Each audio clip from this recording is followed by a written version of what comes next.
So we're in a little mini-series, and the mini-series is called Live Sent. And the idea we started a few weeks ago is this mentality that we have that we're not on earth as just consumers, but we're on earth as contributors. And we wake up in the morning with this idea that, God, is there something you want me to do? I want to be available today. I want to have the mentality that you're sending me. I'm not just going to work because I have to go to work, but I'm going because I'm sent there. And maybe there's a mission. Maybe there's something that you have that's uniquely me on assignment. So that's kind of what we're after here in the next, last week and the next couple.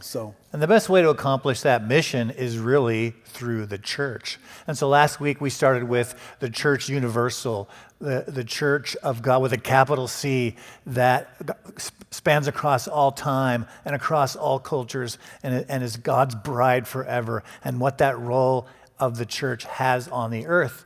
And this week we're going to move into more local. What is this body? What does the local church have? What is God's plans on impacting the world through the local church?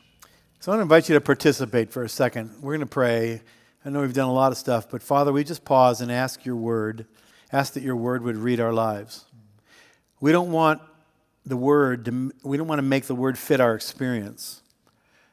We want your word to inform our experience, our expectations and our memories and all the stuff. We don't want to make it fit us. We want to fit into your word and to your eternal purposes. So we just pause and say, let it do its purpose. Let it accomplish what you sent it for.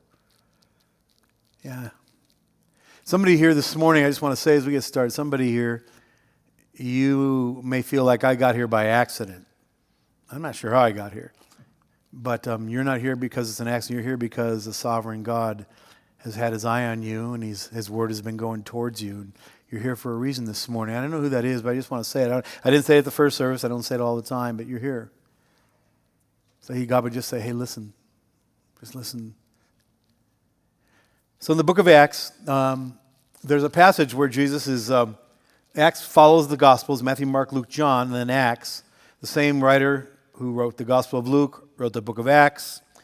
It's the early church, the birth of the early church. But before he gets into it, he kind of steps back and looks at the last words of Jesus. As Jesus is getting ready to leave, he's been lived and died and risen again. And as he's getting ready to leave his disciples to go back to be with the Father, here's what Luke records. On one occasion, he's eating with them, and he gives them this command. Do not leave Jerusalem, where we are, but wait for the gift my Father promised, which you have heard me speak about, which he did.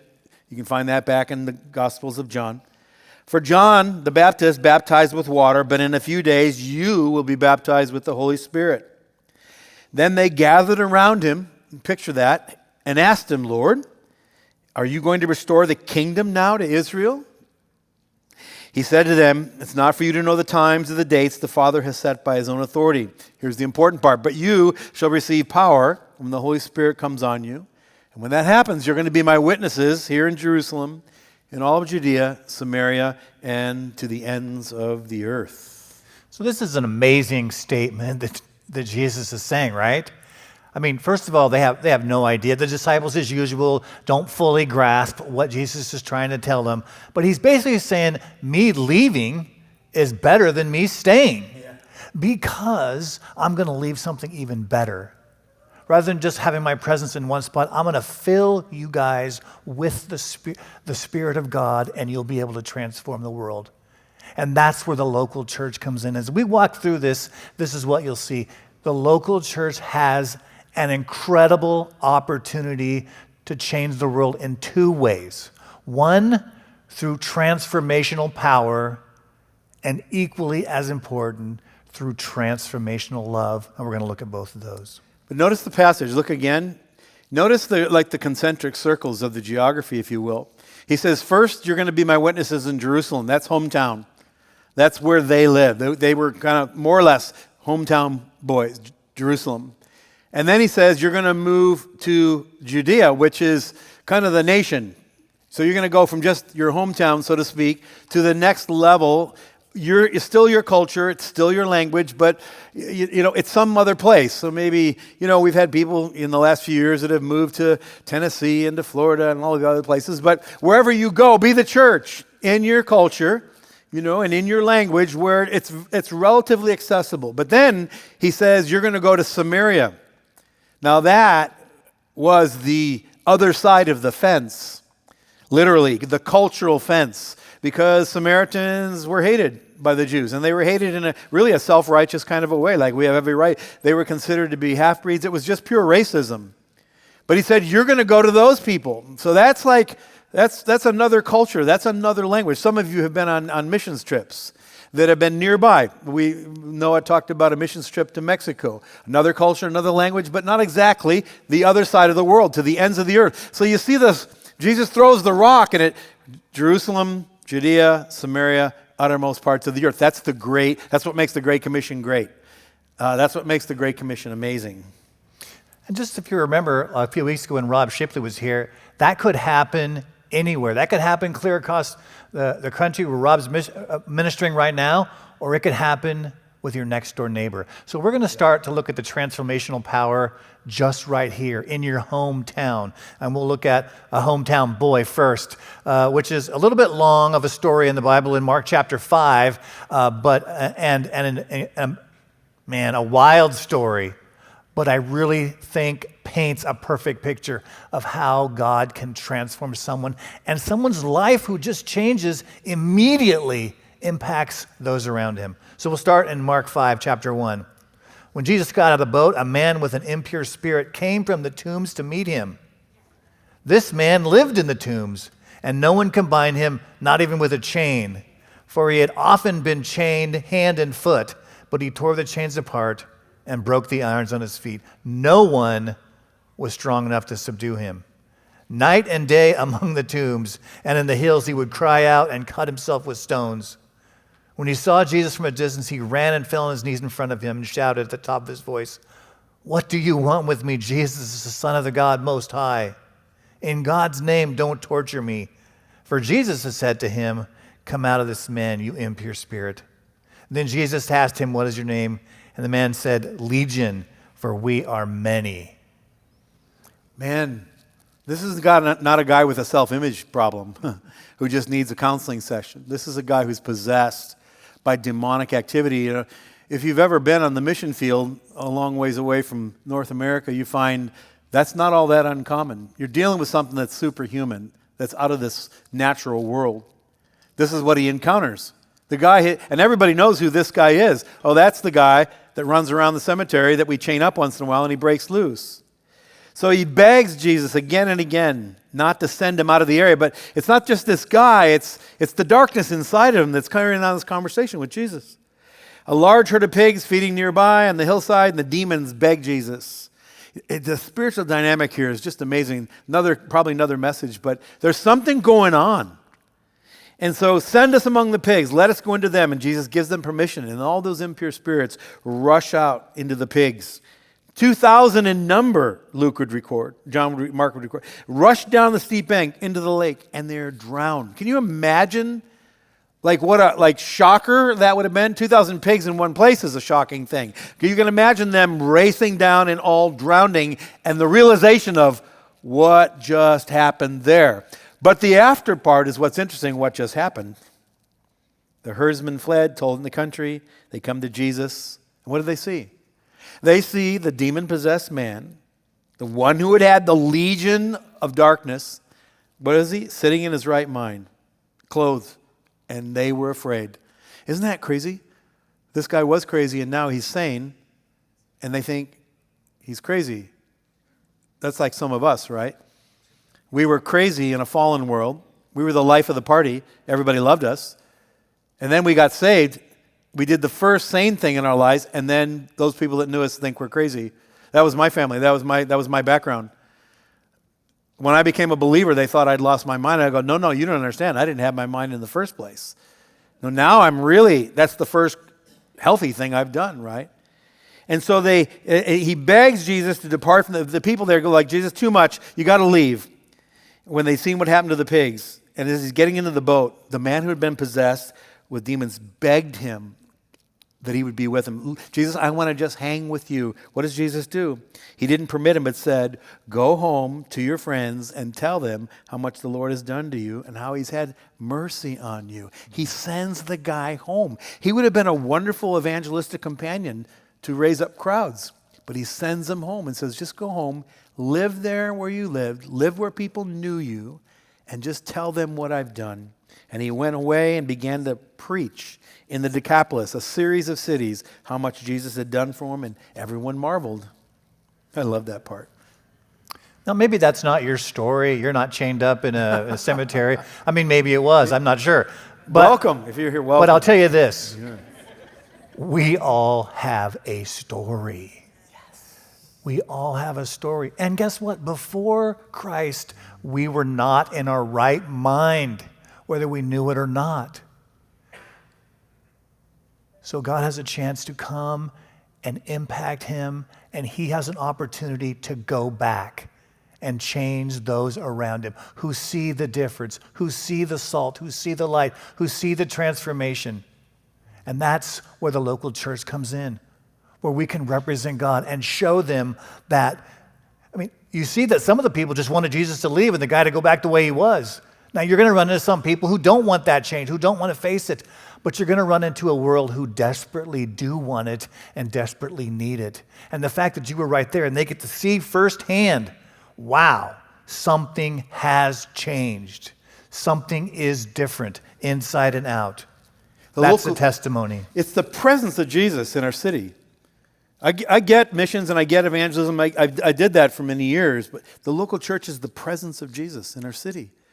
If the local church is healthy, the poor hear the gospel, the sick are visited in the hospitals, the young widows are taken care of, the good news is preached. If the local church is healthy, listen, those things are going to happen because there's a body of believers like Jen was describing. There's this body of believers that say, hey, I'm here, I'm on duty. I'll represent him in the city. I'll be the hands and feet, because that's what it is. It's like they're the hands and feet of Jesus. You know, just think about it. How many people here, you heard the gospel, you found the gospel in your family, your literal earthly, your blood family. You were raised in church, basically. And that was youth group, or that was summer camp, or how about stuff like Young Life or something like that? You heard the gospel, Fellowship of Christian Athletes, things like that. Okay, there's a few, right? You know, the point is that gospel came to you. You didn't go to it. It kind of came to you. How many here now, if you thought, well, I heard about this gospel thing, and I talked to somebody that was a Christian, but they were from this country I'd never heard of, like I think it's called Indonesia, and I looked on the map, and that's on the other side of the world, and they don't speak English there, so I'd have to learn Indonesian, and a plane ticket is $1,400, and I don't know anybody there, but the gospel's there. If I had to go through all those barriers, would I be a Christian today? I'm going to tell you, I would not. I would not. I wouldn't be a believer. I'd be a stone-cold pagan. But you know what? I didn't have to go over those barriers. Those barriers were lowered, and the gospel was here, locally, right around me. I didn't get saved in a church. I got saved in a street ministry. But I'll tell you where the growth and discipleship happened in my life was in a local church with local believers and people that were stable, people that stuck around, people that were present with me. Here's the test. Here's the test for you as a body of believers and us as a local church. If this church disappeared tomorrow, would the community be impacted? And I know that for Church on the Hill, it would be. Man, we're doing some incredible things with Embrace Grace, teen mothers who had nowhere else to go that we're discipling, and working with homeless, partnering with ministries throughout the city of Salem. And we're running marriage classes here at least a couple of times a year. We're bringing back marriages that are just on the verge of divorce and growing. But if your local body was to disappear, would the city even notice? Think about what Paul said. He said, I'm going to go out and preach the gospel where they've never even heard it. I'm not going to build in Romans chapter 5. I'm not going to build where someone else built. And went to places that the gospel had never been heard. But then he also did the other part. He did evangelism, then he did discipleship. The rest of the New Testament is about the letters to the churches on how some of the great things they're doing and some of the correction that they need. Then on his travels, he went back to those churches and built it up. So the local church is a place to hear the gospel and a place to grow and transform. And that's where it's the two-handed thing, right? Sometimes there's tension in churches or tension in ministry between evangelists and pastors and preachers and teachers and so forth. But we need it all. That's what God gave us in the fivefold ministry. When my wife and I lived in Latin America, we did a lot of parachurch type stuff, evangelism and youth conferences and sports camps and things, trying to preach the gospel to people, which was wonderful. But we were working in places that had no church. We were working in villages of anywhere from 500 to 2,000 people that were in remote areas, and they had no local church. So we would go in there, and we would do evangelism, and we'd see people come to know the Lord. And I realized one day, it hit me quite strong, like, you know what? We could do this forever and not make any progress. And then someone came up with this bright idea, pancake mix. Pancake mix. You ever seen those big bags of Krusties they sell at Costco? They said, you know what we should do? We should buy a bunch of pancake mix. We should go into this little village and make pancakes. And it's like, talk to me about that a little bit. And so this idea is that we would go in and our target group were kids. And so we would go in and we'd advertise a week or two ahead of time, hey, pancake breakfast, 9 o'clock. Now, these are poor places, very poor. No running water, no sewers, tin cardboard shacks. There were squatters, basically, super poor. So to come in with a bunch of white folks and just do pancakes was kind of an amazing thing. And they don't eat a lot of pancakes down there. So it was really actually kind of weird, but attractive. So we would get 10 kids the first time, 30 kids the second time, and then we'd be up to 75 or 80 kids after 3 or 4 times. We just kept doing it every Saturday morning. And then on one Saturday, we said, hey, you know what, kids? Next week is Parent Saturday. Bring your parents. And so the parents would come, we'd make pancakes, and then we would share the gospel. And without fail, someone would give their lives to Christ. Marriages would be changed. People would be delivered from alcohol, delivered from drugs. It was crazy. And then within just a few months, we'd have a church. I'm not exaggerating to say a dozen times we planted churches using pancake mix. There's going to be a place in heaven with a little sign for everybody who got saved through the pancake mix, right? But the point is it was a place of permanence. And those places then were transformed. They were the salt and the light arrived in the darkness, and everybody benefited because of it. And you guys get to be a part of that. We get to be a part of that. The local church is the best, really the only chance of impacting the world in a lasting way. Jennifer and I have been a part of Church on the Hill for about 20 years now. And, it's not perfect. I mean, Bruce is perfect, but no, the church is not perfect. But I wouldn't trade it for a second because it shapes us. And we get to shape others. And we get to partner in small groups. And we get to be a part of the classes. We get to grow among imperfect people. And then not only that, God takes us and transforms the world. So we're all in. And I'm not saying we're the only one, and people talk about, I need to, God's calling me to maybe move to Tennessee where the political climate is better or different churches. I just say be very thoughtful and seek God clearly about anytime you're thinking that maybe you need something different, you need something new. They're going to be imperfect too. If we're not effective where we're planted right now, we're probably not going to be effective where we go next. But the local church is the way God works. And it's imperfect, but He is perfect. That's when He comes through the most. He works within our weaknesses to build us up. The local church is where real and lasting formation happens. We want to finish with this, but think about this now. God knows. Oh, you know what? Like the guy in the tomb, right? Okay, I'm going to deliver this guy. Can you imagine you're living among the tombs, being chained to the wall, breaking the wall, full of demons, and one day it's all new? You're like, can I just talk to somebody about this right now? Can you imagine how new it was? Can you imagine how inept and how unprepared that guy was to go into life?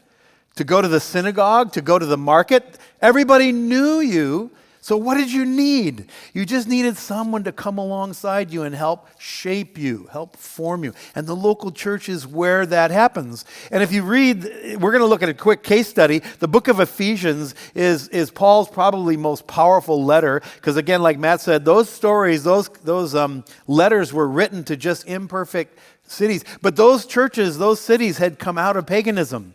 Ephesus and Philippi and Corinth, they were not Christian cities.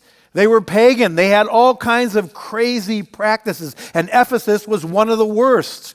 There was idolatry. There was temple prostitution. There was the trafficking of young teenage boys to adult men in Greek culture for sexual favors. It was a perverted deal. And into this is born a church in Ephesus. And all of a sudden, all the idolatry, the people making shrines to idols, they're out of business because no one's buying them anymore. And all of a sudden, people who were demon-possessed are sane, and it creates this uproar. You can read it in the book of Acts. And in the middle of all that, Paul gives us Ephesians chapter 5. And in Ephesians 5, he gives us these words. He says, listen, husbands, love your wives as Christ loved the church and gave himself up for her. You think like, wait, what? Where's that coming from? And we use this today as good doctrine for marriage, but think about this. What I'm after here is the context.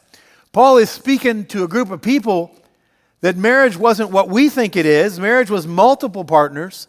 Marriage was all kinds of perversion. Marriage was all kinds of definition. And Paul says, no, you want to know what this looks like? He said, if you want to know what it's like to be truly married in the kingdom of God now, because that's where you're living, he said, love your wives, men, as Christ loved the church. He's speaking to formerly pagan men. I'm trying to help you here, he says. He said, listen, because he loved the church, made her holy, cleansing her by the washing, the water to present her to himself, a radiant church. And what you find, Paul now mixes the metaphors. Is he talking about the bride, or is he talking about the church? Is he talking about marriage, or is he talking about us? And the answer is yes. He's using a commitment between two people in faithfulness and purity and forgiveness and grace. He's saying, if you want to know what the church looks like, you guys just live this in your community. Just one example. He said, but just live this in this Ephesus community, and people are going to want to know, where'd you find this? Why are you guys doing this? You see what I'm after here? This local testimony. It's easy to go on a missions trip because no one knows you. You're only there for a week. I mean, I'm not putting it down, but to live it out in front of family and friends, it's an entirely different thing. So you had two pieces, right? That transformational power that cast a demon out of that guy and transformed his life. And then you have the church who lives in miraculous, sacrificial love for one another. Jennifer and I have been married 34 years, but before that, we dated for 4 years, which was great. Our dating time was great. But we were not transformed. We were not made into one. We were not iron sharpening iron those first 4 years. We were just a part of it. We were just around. It's not until we were in marriage that she realized how much work I would need. No, but we were not until well, that's probably true. But before we really were able to build one another up in sacrificial love. And that's where that local church comes in. Don't date the church. Don't just come and go and be hanging on, be part of it, because that's not where that transformational love happens. You need each other to grow each other, change each other, and also to be that example to a world that's something desperately different. Now more than ever, it's not just about marriage that they need to see that, but they also need to see this love that can be found nowhere else, that puts others first, that's sacrificial, that doesn't hold grudges, that doesn't hold on to wrongs. The world needs both those pieces. The worship team can come up, but I just want to end with what he just said. What he just said is a pastoral admonition. Because what he said was, don't date the church. In other words,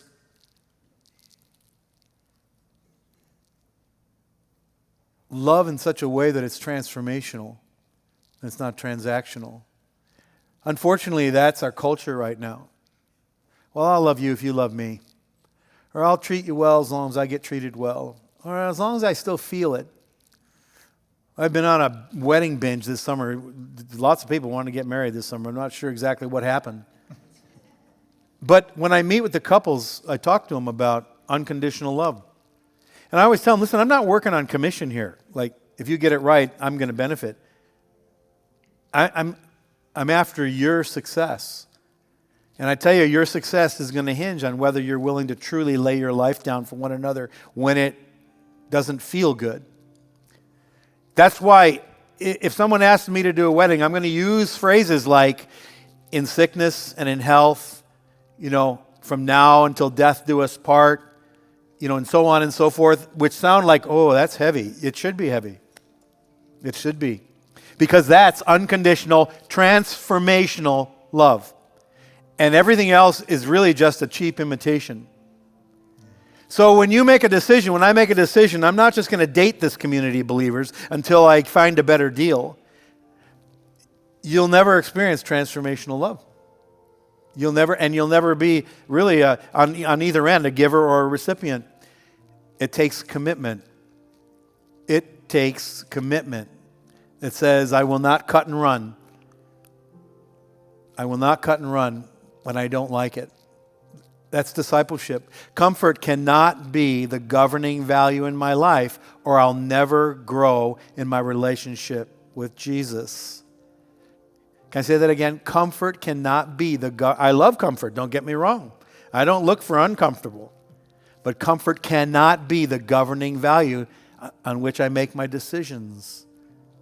As we finish with communion, communion is really a statement of what I just said. Jesus is going to pick up the elements and he's going to share them with his disciples and said, listen, this is uncomfortable because I'm about to be handed over. They don't have a clue what he's talking about. And Jesus had every opportunity to run, but he says, I'm with you. I'm with you. Just as we started with the Great Commission, which was one of the last things that Jesus said, which if someone picks the last thing that they say, that's important. That's something to pay attention to. But communion was one of the last things Jesus did with his followers, both because it was a perfect picture of his sacrificial love, but also because he knew we needed to do it together in remembrance, together, that we're in this together. So as we get ready to take communion, if you're a believer, please feel free to take communion with us. There's elements in each of the corners. Well, we're going to do it together. So get your elements, everybody go back and hold them, and we'll take it together when everybody has what they need.